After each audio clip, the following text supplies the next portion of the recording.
तो नमस्कार दोस्तों, welcome back two days 8 of this vlog series. Day 6 और डे 7 स्किप हो चुका है क्योंकि मैं कैफ़े के काम से मैं बाहर गया था, इसलिए डे 6 और डे 7 जो है वो स्किप किया है मैंने। आज मैं बहुत एक्साइटेड हूँ क्योंकि कैफ़े की प्राइसिंग रेंज जानने वाले हैं हम, और साथ ही साथ मैं आपको कुछ क्वेश्चन एंड आंसर के जवाब देने वाला हूँ जो सीलर्स ज़्यादा से ज़्यादा मुझसे पूछते हैं।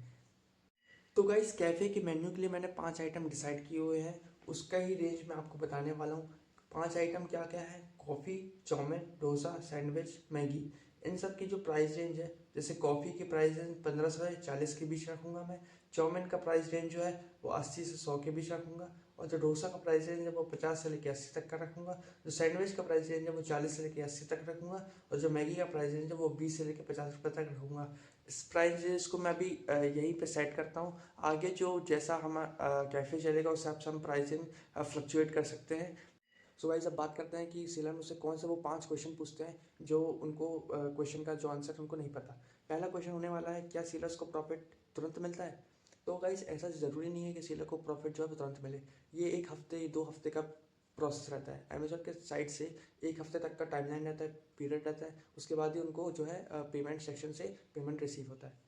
दूसरा क्वेश्चन होने वाला है कि buy box missing issue, buy box क्यों चले जाता है? तो इसका रीज़न ये है कि बाय बॉक्स जाने के बहुत सारे कारण हो सकते हैं कि आपने पैकेजिंग वेट नहीं डाला है, ठीक है, या तो फिर आपके पिन कोड में इशू है, या तो फिर आपका जो फीचर्ड ऑफर है वो चले गया है। फीचर्ड ऑफर क्यों जाता है? एलडीआर के कारण जाता है। जो आपकी अकाउंट हेल्थ रहती है उसके कारण जो आपका फीचर्ड ऑफर है वो चले जाता है।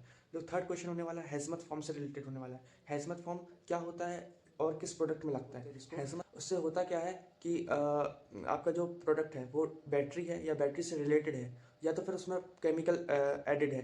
तो आपके जो ऐसे आइटम होते हैं जिसमें बैटरी या फिर केमिकल रिलेटेड आइटम होते हैं उसके लिए हैजमत शीट होती है। हैजमत शीट कैसे मिलता है, कैसे निकालते हैं, कैसे फिल करते हैं, इस सब की प्रोसेस जो है मैं आगे आपको आने वाली वीडियो में लॉन्ग फॉर्म वीडियो में बताने वाला हूँ। तो आपको अगर लॉन्ग फॉर्म वीडियो चाहिए तो आप कमेंट कीजिए।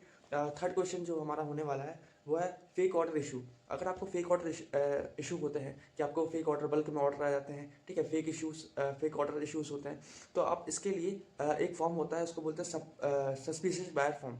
सस्पिशियस बायर फॉर्म आप फिल कर सकते हो। सस्पिशियस बायर फॉर्म में होता क्या है? सस्पिशियस बायर फॉर्म में बेसिकली हम रिपोर्ट करते हैं या फिर अमेजोन को बताते हैं कि हमारा जो ऑर्डर है वो जेन्युइन है कि नहीं, तो वह हमें अमेजोन जो रिव्यू करके बताता है, ठीक है।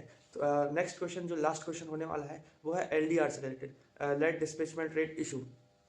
तो ये इशू होता क्या है? जो अकाउंट हेल्थ होती है, अमेजोन अकाउंट हेल्थ होती है, वो 200 के आसपास होनी चाहिए, ये आपको पता है।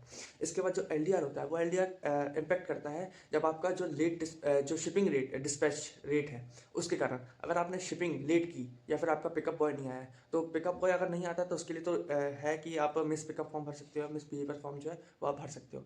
पर अगर आपकी साइड से शेड्यूलिंग में लेट हुआ है तो आप उसको फिर आपको एलडीआर आपका इम्पैक्ट होगा और आपका जो हेल्थ है वो बहुत इम्पैक्ट पड़ने वाली है। अकाउंट एलडीआर से क्या होता है, इफेक्ट होता है, वो मैंने आपको तीसरे क्वेश्चन में, सेकंड क्वेश्चन में आपको बताया था कि बाय बॉक्स चले आता है उससे, ठीक है। और भी इशूज़ होते हैं वो मैं आपको आने वाली वीडियोस में बताऊंगा, ठीक है। मेन एलडीआर आपको सही रखना है, ठीक है। तो गाइस, आपको ये वीडियो थोड़ी सी भी हेल्पफुल लगी हो तो इस वीडियो को ज़रूर से लाइक कीजिएगा, सब्सक्राइब कीजिएगा, फॉलो कीजिएगा मुझे। और भी कोई क्वेश्चन है आपके माइंड में तो आप मुझे कमेंट करके बता सकते हैं, मैं उसका आंसर ज़रूर देने की कोशिश करूँगा।